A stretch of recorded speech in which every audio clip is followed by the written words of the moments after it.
আসসালামু আলাইকুম। সংবাদে আপনাদের সবাইকে স্বাগত। সংবাদ শিরোনাম। জাতিসংঘে ভাষণে ফেব্রুয়ারিতে নির্বাচনের কথা পুনর্ব্যক্ত করলেন ডক্টর ইউনূস। বললেন, ভারসাম্যপূর্ণ গণতান্ত্রিক রাষ্ট্র গড়ে তোলাই সরকারের লক্ষ্য।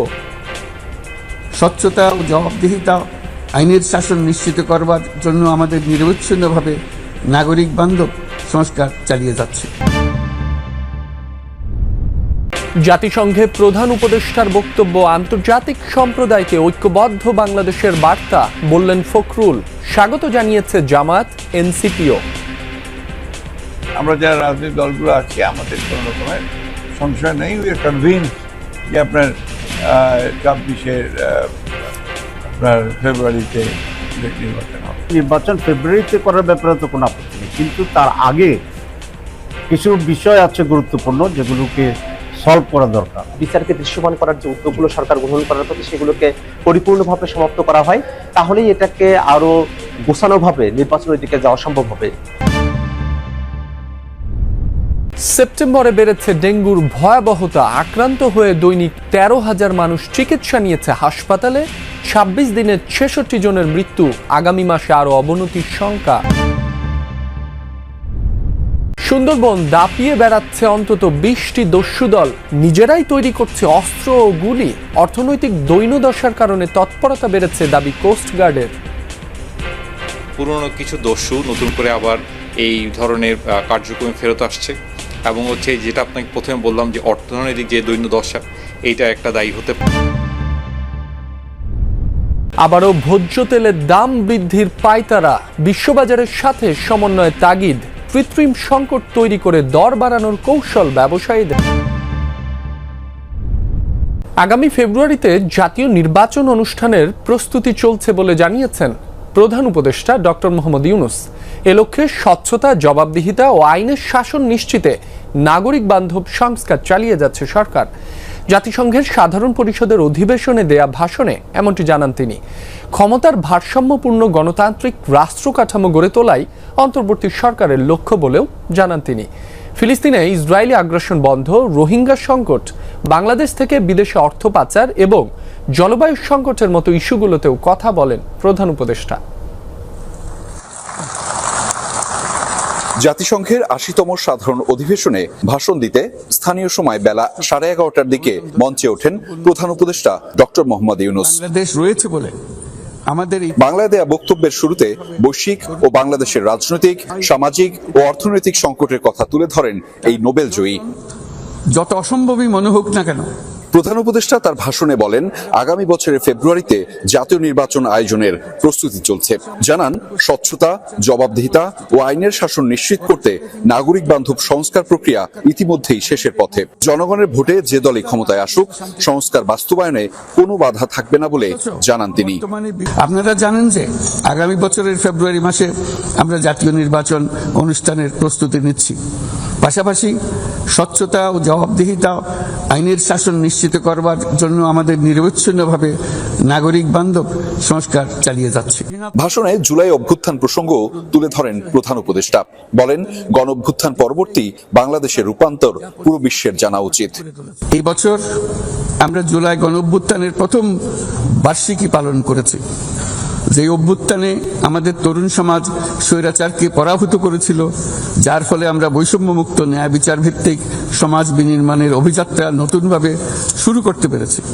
ডক্টর ইউনূস উন্নয়নশীল দেশগুলো থেকে সম্পদ পাচার রোধে কঠোর আন্তর্জাতিক বিধিবিধান প্রণয়নের আহ্বান জানান। বলেন, বাংলাদেশের জনগণের টাকায় কেউ বিদেশে নিরাপদ আশ্রয় নিতে পারবে না।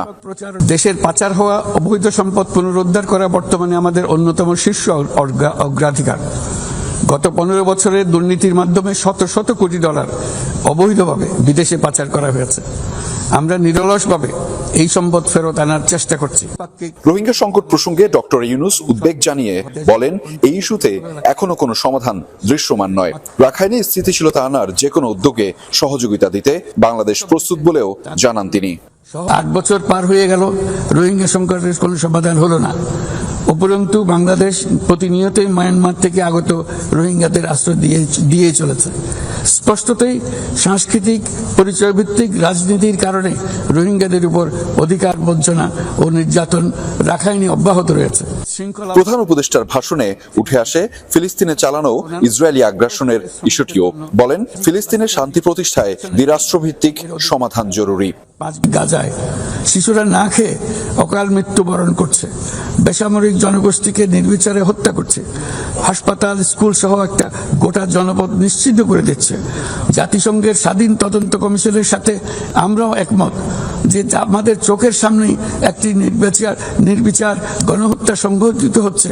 আমাদের দুর্ভাগ্য যে মানব জাতির পক্ষ থেকে এর অবসানে আমরা সর্বোচ্চ চেষ্টা করছি না এখনো। ভাষণে তিনি তরুণ প্রজন্মকে চাকরি প্রার্থী নয় বরং উদ্যোক্তা হিসেবে গড়ে তোলার লক্ষ্য পুনর্ব্যক্ত করেন। এছাড়া জলবায়ু সংকট মোকাবেলায় প্রধান উপদেষ্টা জাতিসংঘকে লস অ্যান্ড ড্যামেজ ফান্ড দ্রুত কার্যকর করার আহ্বান জানান। জাতিসংঘ সাধারণ পরিষদে প্রধান উপদেষ্টার বক্তব্যকে স্বাগত জানিয়েছে বিএনপি, জামাত ও এনসিপি। সরকার প্রধানের সফরসঙ্গী বিএনপি মহাসচিব বলছেন, এর মধ্য দিয়ে আন্তর্জাতিক সম্প্রদায়কে ঐক্যবদ্ধ বাংলাদেশের বার্তা দিয়েছেন তিনি। ফেব্রুয়ারিতে নির্বাচন নিয়ে আপত্তি নেই উল্লেখ করে তার আগে সংস্কার ও জুলাই সনদ বাস্তবায়নের ওপর জোর দিয়েছেন জামাত ও এনসিপি নেতারা। নির্বাচন ইস্যুতে সরকার প্রধানের বক্তব্য নিয়ে বিএনপির মনোভাব জানান দলটির মহাসচিব। জাতির যে ঐক্য, এই ঐক্যটাকে প্রকাশ করা, যেটাতে আমি মনে করি ইউনিক আপনার একটা এফোর্ট, এবং বাংলাদেশের প্রেক্ষিতে এটা খুবই প্রয়োজন। গত কিছুদিন ধরে যে কথাগুলো বলে আসছে, এই ব্যাপারে আমাদের অন্তত কোনো সংশয় নেই। আমরা যারা রাজনৈতিক দলগুলো আছি, আমাদের কোনো রকমের সংশয় নেই। উই আর কনভিন্সড যে আপনার 26-এর আপনার ফেব্রুয়ারিতে নির্বাচন হবে। আনুষ্ঠানিকভাবে নিজেদের অবস্থান জানান জামায়াতের নায়েবে আমির। নির্বাচন ফেব্রুয়ারিতে করার ব্যাপারে তো কোনো আপত্তি নেই, কিন্তু তার আগে কিছু বিষয় আছে গুরুত্বপূর্ণ, যেগুলোকে সলভ করা দরকার। আমাদের জুলাই চার্টারেরও 3 অংশ। এক হচ্ছে ঐকমত্য পোষণ করা, আইনি ভিত্তি দেওয়া, আর তার ভিত্তিতে আগামী নির্বাচন অনুষ্ঠান করা। একটা হয়েছে, আমরা একমত হয়েছি, বাকি 2টা বাকি আছে। প্রায় অভিন্ন অবস্থানে জাতীয় নাগরিক পার্টিও। দলটিও সন্তুষ্ট সরকার প্রধানের বক্তব্যে। সংস্কারের যে কার্যক্রমগুলো আছে, বিচারকে দৃশ্যমান করার যে উদ্যোগগুলো সরকার গ্রহণ করার পথে, সেগুলোকে পরিপূর্ণভাবে সমাপ্ত করা হয়, তাহলেই এটাকে আরো গোছানোভাবে নির্বাচনের দিকে যাওয়া সম্ভব হবে। চলতি মাসে 26 দিনে 13,000-এর বেশি মানুষ ডেঙ্গু আক্রান্ত হয়ে হাসপাতালে ভর্তি হয়েছেন। মৃত্যু হয়েছে 66 জনের। এবছরের মধ্যে আক্রান্ত ও মৃত্যু সবচেয়ে বেশি চলতি মাসে।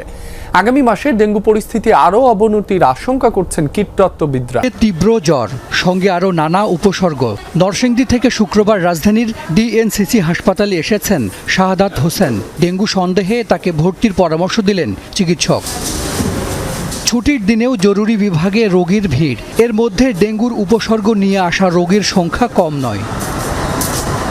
রাজধানীর অন্য হাসপাতালগুলোর মধ্যে এখানেই সবচেয়ে বেশি ডেঙ্গু রোগী ভর্তি। বছরের মধ্যে সবচেয়ে বেশি রোগী এখন সারা দেশ থেকেই এসেছেন তারা। প্রচুর ডেঙ্গু রোগী আসছে। এই মুহূর্তে আমাদের হাসপাতালে বিগত বছরের মধ্যে সবচেয়ে বেশি ডেঙ্গু রোগী আছে, এবং এখন গরম পড়তেছে, বাসার আশেপাশে প্রচুর পানি জমে থাকতেছে, এবং আগামী 1 মাসেও যদি গরম পড়ে ডেঙ্গু রোগী বাড়তে থাকবে।